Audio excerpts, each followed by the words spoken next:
نحمده ونصلي على رسوله الكريم اما بعد فاعوذ بالله من الشيطان الرجيم بسم الله الرحمن الرحيم رب اشرح لي صدري ويسر لي امري واحلل عقدة من لساني يفقهوا قولي۔ عبداللہ ابن عمر سے مروی ہے کہ نبی صلی اللہ علیہ وسلم نے فرمایا، دو خصلتیں یا دو عادتیں ایسی ہیں کہ اگر کوئی مسلمان بندہ ان کی پابندی کر لے تو جنت میں داخل ہوگا۔ پابندی اور وہ بہت آسان ہے، مگر ان پر عمل کرنے والے بہت کم ہیں۔ ایک یہ ہے کہ ہر نماز کے بعد 10 مرتبہ سبحان اللہ، 10 مرتبہ الحمدللہ اور 10 مرتبہ اللہ اکبر کہے تو زبان کی ادائیگی کے اعتبار سے 150 بار ہے، یعنی ساری نمازوں میں، مجموعی طور پر 5 نمازوں کے بعد، اور ترازو میں 1500 ہوں گے۔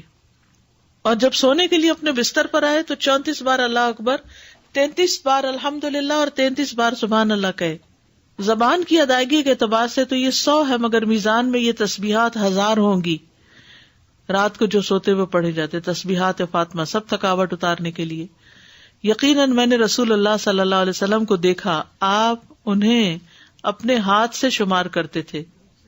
صحابہ نے پوچھا، اللہ کے رسول یہ کیسے ہے کہ یہ آسان عمل ہے مگر ان پر عمل کرنے والے تھوڑے ہیں؟ آپ نے فرمایا، سوتے وقت میں کسی کے پاس شیطان آ جاتا ہے اور پہلے اس سے کہ وہ تسبیح پوری کرے وہ اسے سلا دیتا ہے، اور اسی طرح اس کی نماز میں شیطان آ جاتا ہے اور یہ تسبیحات پڑھنے سے پہلے ہی کوئی کام یاد دلا دیتا ہے۔